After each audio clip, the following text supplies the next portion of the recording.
Welcome to Impact Factor, your weekly dose of commentary on a new medical study. I'm Dr. F. Perry Wilson of the Yale School of Medicine. If you've watched this space over the years, you'll know that I'm not the biggest proponent of vitamin D supplementation. My basic gripe is that you've got all these observational studies linking lower levels of vitamin D to everything, from dementia to falls to cancer to COVID infection, and then you do a big randomized trial of supplementation and don't see an effect. And the explanation is that vitamin D is not necessarily the thing causing these bad outcomes. It's a bystander, a canary in the coal mine. Your vitamin D level is a marker of your lifestyle, higher in people who eat healthier foods, who exercise, and who spend more time out in the sun. And yet, if you were to ask me whether supplementing vitamin D in children with vitamin D deficiency would help them grow better and be healthier, I would have probably been on board for the idea. And it looks like I would have been wrong.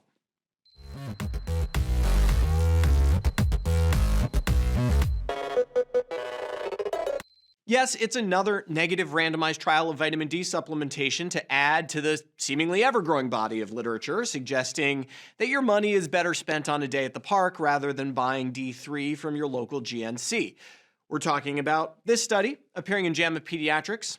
Briefly, 8,851 children from around Ulaanbaatar, Mongolia were randomized to receive 14,000 international units of vitamin D3 or placebo every week for 3 years.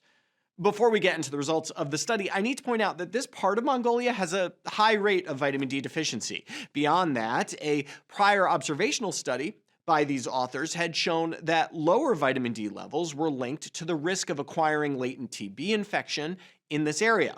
Other studies have linked vitamin D deficiency with poorer growth metrics in children.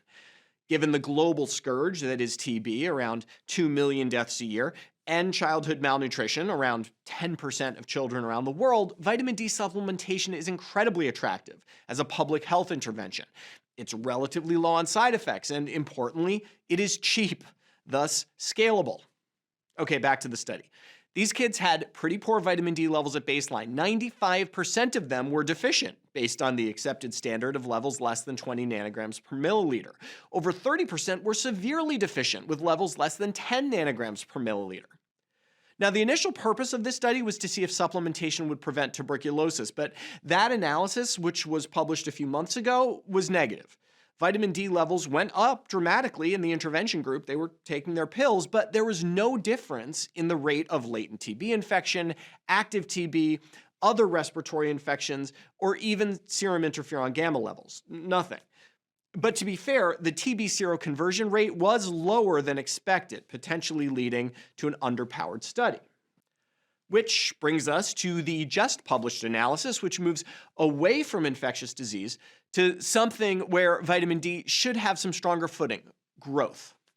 Would the kids who were randomized to vitamin D, those same kids who got their vitamin D levels into the normal range over 3 years of supplementation, grow more or grow better than the kids who didn't? And unfortunately, the answer is still no. At the end of follow-up, height Z-scores were no different between the groups. BMI Z-scores were no different between the groups. Pubertal development was no different between the groups. This was true not only overall, but across various subgroups, including analyses of those kids who had levels less than 10 nanograms per milliliter to start with. So what's going on? There's two very broad possibilities we can endorse. First, there's the idea that vitamin D supplementation simply doesn't do much for health. This is supported now by a long string of large clinical trials that show no effect across a variety of disease states and pre-disease states. In other words, the observational data linking low vitamin D to bad outcomes is correlation, not causation. Or we can take the tack of some vitamin D apologists and decide that this trial just got it wrong. Perhaps the dose wasn't given correctly, or 3 years isn't long enough to see a real difference, or the growth metrics were wrong, or vitamin D needs to be given alongside something else to really work, and so on. This is fine. No study is perfect, and there's always something to criticize, believe me, but we need to be careful not to fall into the baby and bathwater fallacy. Just because we think a study could have done something better or differently doesn't mean we can ignore all the results. And as each new randomized trial of vitamin D supplementation comes out, it's getting harder and harder to believe that these trialists keep getting their methods wrong. Maybe they're just testing something that doesn't work. What to do? Well, it should be obvious. If low vitamin D levels are linked to TB rates and poor growth, but supplementation doesn't fix the problem, then we have to fix what is upstream of the problem. We need to boost vitamin D levels not through supplements, but through nutrition, exercise, activity, getting outside. That's a randomized trial you can sign me up for any day. For Medscape, I'm Perry Wilson.